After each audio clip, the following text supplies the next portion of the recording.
एक समय की बात है, भगवान गौतम बुद्ध अपने शिष्यों के साथ बैठे हुए थे और उन्हें उपदेश दे रहे थे। तब उन्होंने अपने शिष्यों से कहा, क्रोध इंसान का सबसे बड़ा दुश्मन है। क्रोध करने वाला व्यक्ति खुद को हानि पहुंचाता ही है, लेकिन दूसरों को भी हानि पहुंचाता है। वह प्रतिशोध की आग में जलता है और अपने जीवन को बर्बाद करता है। उनके उपदेश खत्म हो जाने के बाद उनके शिष्यों में से एक शिष्य खड़ा होता है और उसे बोलता है, तू एक ढोंगी है।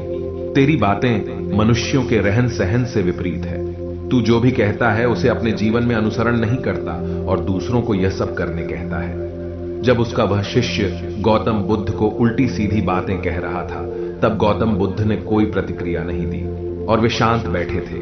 लेकिन ऐसे में वह व्यक्ति और भी ज्यादा गुस्सा हो गया और गुस्से में आकर उसने गौतम बुद्ध के मुंह पर थूक दिया। इसके बाद भी महात्मा गौतम बुद्ध को गुस्सा नहीं आया और वे शांत थे। उन्होंने अपने चेहरे से थूक को पोंछा और वह चुपचाप बैठ गए। यह सब देखकर उस शिष्य को समझ नहीं आया कि वह क्या करेगा।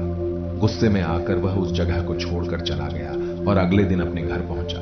जैसे ही वह अपने घर पहुंचा, तब तक उसका दिमाग शांत हो चुका था। दिमाग के शांत होते ही उसे इस बात का एहसास हुआ कि उसने कितनी बड़ी गलती की है। उसे पाप हुआ है। वह खुद को मन ही मन कहने लगा, यह मैंने क्या कर दिया? मैंने महात्मा बुद्ध का अपमान किया है। ऐसा पाप मैं कैसे कर सकता हूं? मैंने बहुत बड़ी गलती कर दी। मुझे जाकर उनसे माफी मांगनी होगी। यह कहकर वह तुरंत ही गौतम बुद्ध के पास चला गया, लेकिन गौतम बुद्ध उस स्थान पर नहीं थे। ऐसे में वह शिष्य जगह जगह भटक कर उन्हें खोजने लगा। जैसे ही उसे महात्मा बुद्ध मिले, तो वह उनके पैरों पर गिर गया और उनसे कहने लगा, मुझे माफ कर दीजिए, मुझसे गलती हुई है। मैंने आपका अपमान किया है। मैंने यह बहुत बड़ा पाप किया है। यह सब देखकर गौतम बुद्ध ने उससे कहा, शांत हो जाओ, क्या बात है, मुझे बताओ, तुम कौन हो? गौतम बुद्ध के यह पूछने पर वह शिष्य चौंक गया। वह सोचने लगा कि महात्मा बुद्ध मुझे कैसे भूल सकते हैं? मैंने तो उनका अपमान किया था। यह सोचकर उसने महात्मा बुद्ध से पूछा, मैं वही शिष्य हूं जिससे कल आपका अपमान किया था, और आप इतनी जल्दी मुझे भूल गए? महात्मा बुद्ध ने उस शिष्य से कहा, मैंने तो पहले ही वह स्थान छोड़ दिया है और तुम अभी तक वहीं खड़े हो। तुम्हें अपनी गलती का आभास हो गया है। तुम पश्चाताप कर चुके हो। अब तुम आज के दिन में जीने का निर्णय लो। यदि तुम बीते हुए कल की बातें याद करके परेशान रहोगे, तो तुम्हारा वर्तमान और भविष्य दोनों बिगड़ेंगे। तुम अपनी गलती से सीखो, उसे दोहराने की जगह आज को सुधारो। हमें कल की बातों को कल में ही रखकर आगे चलना चाहिए। वह अच्छा हो या बुरा, उसके बारे में बार बार विचार नहीं करना चाहिए। मैं बीती हुई बातों को पीछे छोड़कर आगे चलता हूं, और ऐसा ही हम सबको भी करना चाहिए।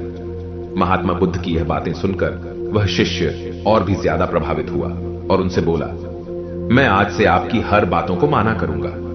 उस व्यक्ति का बोझ उतर गया। वह बुद्ध के चरणों में गिर पड़ा और उसने अपना क्रोध छोड़ दिया और क्षमा का संकल्प लिया। बुद्ध ने उसके सिर पर आशीर्वाद दिया। उस दिन से उस व्यक्ति में बदलाव आया और उसके जीवन में सत्य, प्रेम और करुणा की धारा बहने लगी। इस कहानी से हमें यह सीख मिलती है कि क्रोध करना इंसान के लिए सबसे खतरनाक है। यह मनुष्य का सबसे बड़ा दुश्मन है जो उसे बर्बाद कर सकता है। इसीलिए मनुष्य को कभी भी क्रोध नहीं करना चाहिए। हमें यह भी सीख मिलती है कि बीती हुई बातों को हमें भूल कर आगे बढ़ना चाहिए। अगर कोई मनुष्य अपनी बीती हुई बातों पर ज्यादा ध्यान देता है, तो उसका ध्यान पूरी तरह से भूतकाल में लगा होता है और वह इंसान कभी भी आगे बढ़ने की ओर विचार नहीं कर पाता। इसीलिए हमेशा पुरानी बातों को छोड़कर आगे बढ़ने की सोचें। हम सब जानते हैं कि क्रोध हमारे जीवन में विपरीत परिणाम ला सकता है। इसीलिए इसे संयमित रखना आवश्यक है। और इसी बात को ध्यान में रखते हुए गौतम बुद्ध ने हमें अपने उपदेशों के माध्यम से एक महत्वपूर्ण संदेश दिया है। बुद्ध भगवान ने कहा है, क्रोध ऐसी आग है जिसमें क्रोध करने वाला दूसरों को जलाएगा तथा खुद भी जल जाएगा। यह बात हमें समझनी चाहिए कि क्रोध हमें नुकसान पहुंचाने के अलावा खुद को भी हानि पहुंचा सकता है। जब हम क्रोध में होते हैं, हम निरंतर तनाव में रहते हैं, मन अस्थिर होता है और हमारी निर्णय लेने की क्षमता प्रभावित हो जाती है। क्रोध हमारे रिश्तों को भी नुकसान पहुंचा सकता है। जब हम क्रोध में होते हैं, तो हम गुस्से में अपने पास वाले लोगों से बदले की भावना रखते हैं और उनसे अन्यायपूर्ण व्यवहार कर सकते हैं। यह हमारे परिवार, मित्र और समाज में दूसरों के साथ अच्छे रिश्ते बिगाड़ सकता है। इसीलिए हमें क्रोध को संयमित रखना आवश्यक है। बुद्ध भगवान ने हमें दिखाया है कि शांति और सुख का मार्ग क्रोध से होकर नहीं जाता है। वास्तविक शांति और सुख का मार्ग अंतर्मन की स्थिति के माध्यम से प्राप्त होता है।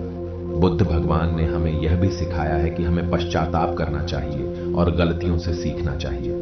जब हम पश्चाताप करते हैं तो हमारी अज्ञानता और दुष्कर्मों के प्रभाव से मुक्त होने का मार्ग खुलता है। हमें आत्म संयम का विकास करना चाहिए और क्रोध को संयमित रखने के लिए ध्यान और मेधा का विकास करना चाहिए। मेरी प्यारी साथियों, क्रोध हमारे जीवन के विपरीत परिणाम ला सकता है। हमें अपने आप को संयमित रखने की सामर्थ्य प्राप्त करनी चाहिए। हमें पश्चाताप करना और उससे सीखना चाहिए। हमें शांति और सुख की ओर बढ़ने के लाए और क्रोध को नियंत्रित करके अपने जीवन को सुखी और समृद्ध बनाने के लिए प्रयास करना चाहिए। गुस्सा करके हम अपने सामने होने वाली चीजों को सिर्फ एक तरह की नजर से देखते हैं और कई बार ऐसा व्यवहार हमें वो चीजों और नजरियों से दूर रखता है जो कठिनाइयों का सामना करने में सबसे जरूरी होते हैं। यदि आप ऐसी और मजेदार कहानियों और संदेशों को और सुनना चाहते हैं तो हमें सब्सक्राइब करें। नमो बुद्धाय।